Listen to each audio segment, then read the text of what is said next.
Peace, Black Power, Raobat, and Hotep. I decided to do this subject matter because of just truthfully a lot of interaction with a lot of our people over the years. Specifically, our people, of course, Black people, but just in conversation. One of the main things I've noticed with us as a people, I would say, since, my own interaction, whenever I have a conversation with our people, there's always a problem of using the term black. Specifically, like if you ask a black person, what race are you? They usually don't even know what answer to give you. They don't give you, they may not even say I'm African, of course. That'll be far from the statement that they'll make. Usually they don't know what to say. Well, I'm African American. Sometimes they'll say black. Sometimes depending on their age. But it's very hard and it's very rare to get our people at this point to talk about a specific race. Specifically, let's say black. And I'm not talking in circles, but just from a reality statement. When you ask our people, we're very confused of what to call ourselves. You might have a religious group or an organization like the Moorish Science Temple, or MSTA, or Moors, or whatever they want to call themselves. It's like, no, black is not a color. Black means deaf, and it's a bunch of stuff. They start going into the semantic straw man argument. And then you got the Hebrew Israelites. Like, I'm not black or African. I'm a Hebrew. Okay. And so, so it's like you get a conversation. I'm just talking about specific people that use. And here's the thing with that. This is a side note, but still within the subject. These two groups use a term, peace is hot, that we had to borrow from other people that's already been established. Two groups, one group hasn't even been confirmed to be real in Africa, except for the Falasha and the Limba people, Falasha from Ethiopia, Limba from South Africa, that call themselves Hebrews, but these were converts after a certain period of time. So these Africans weren't born Hebrew. And then you have the Moors of today that really can't connect themselves to anything except for a name, Moor. And then now a lot of them are not even connecting themselves to the Moors of Spain or the Moors of Scotland Yard or of Britain and all these things. They consider themselves to just be in America, never on the ship. So they're not African at all. They're just Native American / Moor. So it's kind of all over the place. So there's no particular place of where they are. It's just whatever. It's almost like it becomes a doctrine of convenience, if you will. But for the specific group, Hotep Afi, of our people, just our people in general, when you ask us to talk about race, if you notice, let's just say we start talking about anybody outside of ourselves. Let's say white people. Let's say we're having a conversation about white people. Even if we're around all black people, I notice, and I'm sure everyone else sees the same thing, we start, our voice get low and we start whispering. So there's fear inside of us to talk about race. And there's a point of origin of this. So here's the thing about problems. One of the main things we don't do is we don't talk about the origin of the problem. We might sit around and talk about the problem you might get a whole lecture about a problem, but you never talk about the origin where the problem comes from. And that's the biggest thing, is that we're one of the few people, again, one of the few races of people who can't agree on what to call ourselves. We don't want to say black. See, the thing is, again, to reiterate and repeat myself, we don't want to talk about race. We're one of the few groups of people who have been taught to not bring race in anything. That's why we run to religion so hard. One of the main reasons why we run to religion and why we put religion above everything else is because we don't want to have a racial conversation. Because the moment you have a racial conversation, then the room becomes divided. Then you actually have to pick a side. And black people don't want to pick a side, because that's one of the reasons why we lean on Dr. King, because Dr. King was not a Garveyite. You understand what I'm saying? Dr. King was a humanist. So he wasn't race first. That's why it was so easy for him to play the civil rights game that we were actually doing prior to the civil rights movement, if you really do your research. That's why I'm going to go into the origin of why we don't like to use the word race. If you go back to Marcus Messiah Garvey, peace and blessings be upon him, and you pay attention to the main thing that he did, aside from black independence, he made everything about his race and our race. You know, it was about race. You know, red, black, and green. The first thing you dealt with was the blood of the African. You know, the blood that was shed on the continent. The black was our skin, and the green is the continent of Africa, our land. But the main thing that he put first above any other race, above any ideology, even his own Catholic faith, was his race.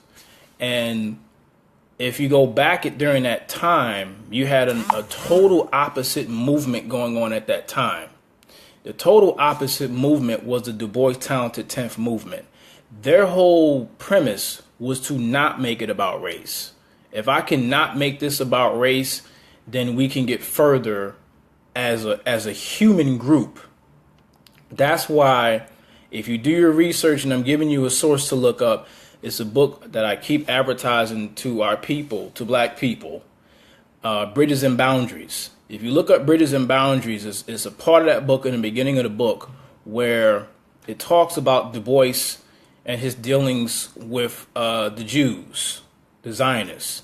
And one of the main ideas he had along with other Zionists was he wanted to racially mix up the Talented 10th group and a bunch of other blacks that were coming from the South when you had the Great Migration from the South to the North, and take a good amount of the Jewish group and mix them together and make a racial melting pot. That was the idea or the plan that he had. He wanted to breed out melanin, and he wanted to basically make us all just a no race at all, so there wouldn't be any disconnection. So that's the beginning of it. The whole thing was he no longer wanted things to be about race. If I make it about race, then we can't succeed. That's one of the main reasons why, aside from many other reasons, why he hated Marcus Garvey so much. Du Bois hated Garvey so much because he was very specific about his agenda and his mission with black people, that it's about our race first, no other race except for black people. We can do it on our own. That's why a lot of times now, to this day, when you have conversations with our people, there's a difference between a Garvey ideology and a Du Bois ideology. And that Du Bois ideology ended up being revised in Dr. King, because Dr. King was under the same group of people that Du Bois was, which is the Rockefeller family as well as the Rothschilds. They had that ideology of saying, well, it's no longer going to be about black people. It's going to only be about one human group.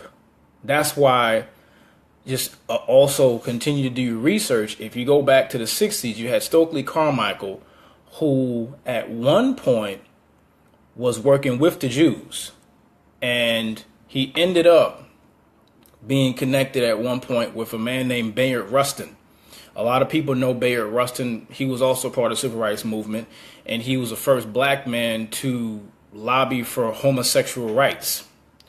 And the funny thing was, the actual plan that they had for Stokely Carmichael, which people know as Kwame Ture, was that he was sent into the Panther movement, or was, connected with the Panthers to actually eliminate H. Rap Brown, who, remember, Carmichael was the one to come up with the term Black Power and just the term black itself. People don't know that.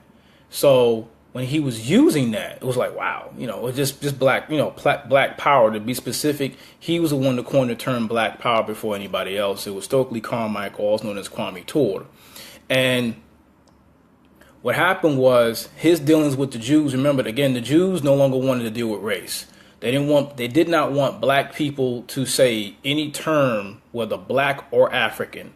And this is documented proof. They've documented this themselves. That's why I always refer back to that book, Bridges and Boundaries, that they stated themselves that they did not want any of their black leaders to deal with race. That's why if you look in the civil rights movement, not one time did Dr. King ever say our people, black people. He just dealt with minorities and, civil rights. That's why we're caught up in the matrix of civil rights. To this day, if you look at a lot of people in the Black Lives Matter movement, they still say terms like civil rights, and they'll say Black Lives Matter, but truth be told, they don't want to deal with race because they let other races in their movement. So obviously they're not really a black movement if you let other races in your movement. But that was the beginning. Again, once Carmichael began to use the term Black Power, the Jews basically cut him off. So his mission in eliminating H. Rap Brown, who was also using the term Black Power as well, that was destroyed because he was no longer connected to the Jews anymore. That's when he truly became Stokely Carmichael, one of our great black members of that era during the 60s of the civil rights movement. That's why we called it the civil rights as opposed to a black rights movement. Notice they didn't call it a black rights movement, they call it a civil rights movement. Even in that time, they were calling it minority rights. To this day, we're still called minorities. See, you can pull in and you can use the term minority, and you could put in all types of minorities because you have the mentally disabled is a minority. Homosexuals are a minority. Asians are a minority. So you can put a bunch of people in a minority group and bunch them together and say, this is what it is. These are minorities. And you can throw black people in there, because we like to be a part of minorities. If you say, but the problem is, if you come to black people and say, why don't you just use the term black rights? Use the term black rights, then you'd actually have to deal with just black people. But black people have been conditioned to the point of this severe case of integration, the integrationist doctrine, where we can't do anything on our own. That's almost like the square root of integration, is that we need other people to help us in what we're trying to do. That's why you get all the way down to 2017. We can't even say the word black. We can't even say the word white. We're all over the place. There's no actual point of where we're trying to go. We can't come to a consensus of anything. You got a whole bunch of ideologies going all over the place. Black people can't say this. Black people can't say that. You're afraid to say black because then it puts you in an isolated state. You can't say the word African because then it's connecting you outside of America to the Caribbean, to the continent, and abroad. Pan-Africanism. So that's our main issue, is that we are afraid of saying the word black or African or just black African. That's why even the word African American truthfully is a farce, because you had someone like Jesse Jackson, who is boule black elitist, give us that term. So truth be told, that's not us either. So we have to be honest with ourselves and ask ourselves, why can't we even use words that gives us who we really are? We sitting around afraid to use the term black. I don't want to use the term black. That's not really a color, my brother. And I'm like, bro, you having a goofy argument. And again, we have these conversations with the Hebrews and the Moors damn near every single time. And this is the main reason, one of the main reasons why we can't come together is because of ideology. And ideology is what separates us. But if your ideology does not identify with being black or African, you're going to always have a problem, period. Because what you're doing is basically saying, well, I want to go back before that and before. I'm like, but the word Kemet means black. And if you associate yourself as a Moor with any form of Kemet, that's a contradiction of your doctrine, because the word Kemet means black, land of the blacks, period. So don't contradict yourself. And if you call yourself a Hebrew Israelite, here's the truth of the situation. You have to ask yourself, outside of that Bible, can you prove that you're from that land? And if you are truly from that land, you shouldn't have to worry about having to get passports or having to go through any of these things. If you're a person that's in the wrong land, you should be able to go over there yourself without having to worry about Zionists and all over your land in Palestine. So to have the straw man argument of whether we should call ourselves black or African is really subconscious fear. Because then if I use the term black, then again, I'm putting myself in a position to say it's about us as black people against everybody else. See, the thing is, we live in fear of offending other races of people. See, we don't mind offending other black people because we hate ourselves. But when it comes to white people, Latina people, Asian people, Middle Easterns, we will sit around and do whatever we can to buck dance our way out of having a clear and concise statement. Truthfully, we don't want to say we black. We'll go all over the place because we're trying to fit in. And that's the biggest problem with the integrationist doctrine, is that that's also another problem, is we're trying to do whatever we can to fit in because we're socialists.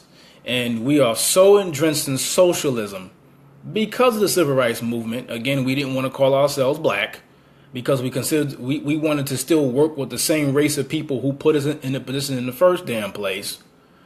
That we're all the way down to 2017 and you don't even want to even count yourself as being black or African.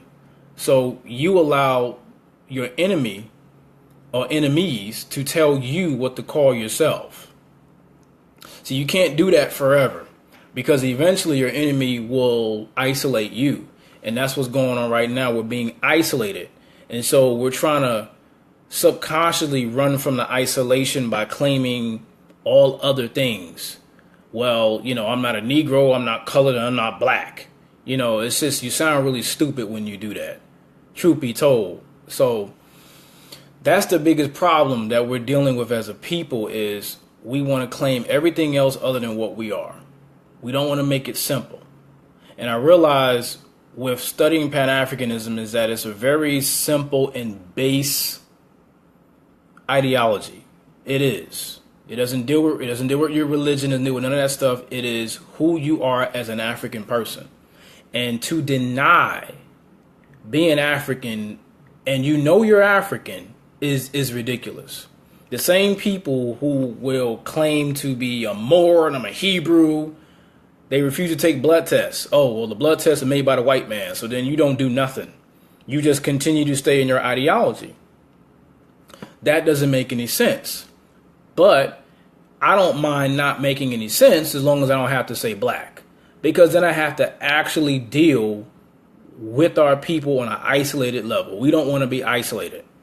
That's why subconsciously you see in these groups that don't want to use the term black or African, you see them slowly but surely integrating with other races of people. And they don't want to admit it, but just look into their group and you see a sprinkle of a bunch of other races, where at first it started off as being a black or an African group, and now it's become, because the Hebrew Israelites didn't start off like that. The original Hebrew Israelites were people who considered themselves to be African people. Then all of a sudden, it went into this, I'm not African, Africans are evil. Africans are just as close to the white man. Oh, a bunch of bullshit.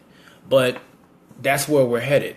So we have to get to the whole point of this was to get to the origin of this I'm not black stuff. I'm not African stuff. Because again, at that time in the 1950s, from 1915 to 1925, during that time of the UNIA, that was a group that was like, we're black, we're African, up ye mighty race, do what you must, under Garvey. And then you had again the Du Bois group under the Talented Tenth, who did not want to claim any race. That's why if you look in the NAACP, the beginning of it is Du Bois, Joe Spingarn, and one cracker woman. Because they were heavily integrationalists, big time integrationalists.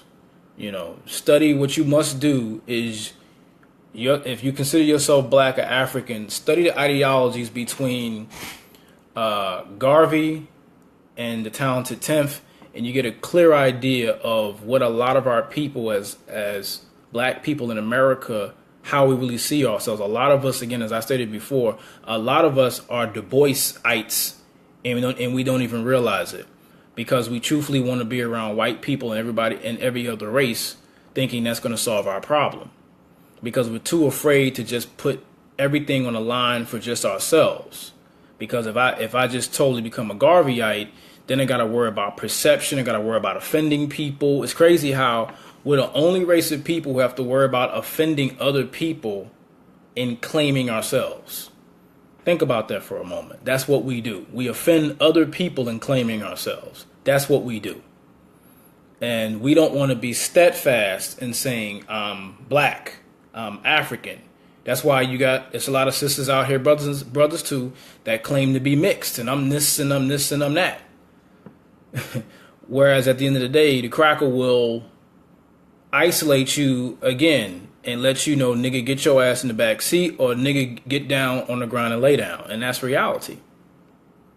So at this point, we have to understand, because you had, again, in the 60s, that's why if you notice most groups, and this is going into the Panthers, even though they call themselves the Black Panthers, they were a socialist group. If you listen to the words that they were stating, no disrespect, they were not saying race first. Because if you notice, do your research. After the UNIA disbanded, there were no other Pan-African groups. There were no other black nationalist groups at all. Remember, Dr. King was not a black nationalist. Du Bois was not a black nationalist.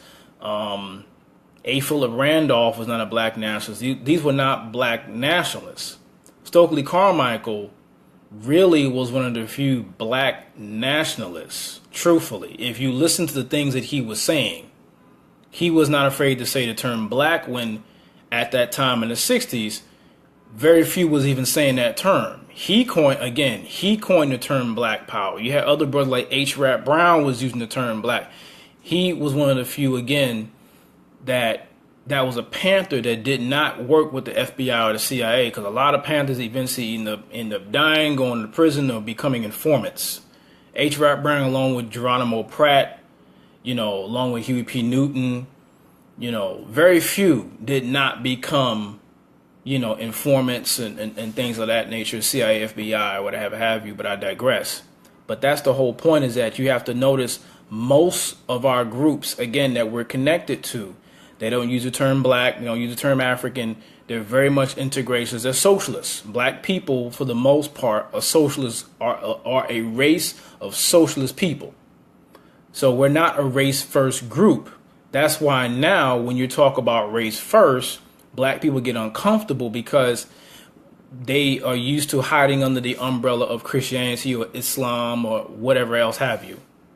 We're afraid to, when we have like gatherings that's all black, we're afraid to tell other races you can't come. This is black only. Yet everybody else has race only groups, and they exclude you from those groups. Whereas black people play the submissive role and make sure that they include everybody in what they do, as if that's going to save you, because it's not. So we have to be honest with ourselves and say, what are we going to call ourselves? But at the end of the day, We should not be afraid to call ourselves what we are, which is black or African or black African. And that's reality, because if we're sitting around asking ourselves, what do we call ourselves, and we're still going to be sitting around confused when we're still getting shot in the street, you shouldn't be confused as of who you are, because they're letting you know who you are as an African. So again, I just wanted to address this, and I see that a lot of our people are afraid to talk about. A lot of us can't even say the term white in public without lowering our voices or doing a whisper, if you really pay attention to us as a people. So again, we can no longer be afraid of claiming who we are, because that's no longer going to work. We have to be able to face up to who we are as black people, as African people, and know that we are an isolated group in society, and we will always be isolated as long as we're in this part of the world. So again, I want to say peace, black power, Hotep, and Wadu, everyone.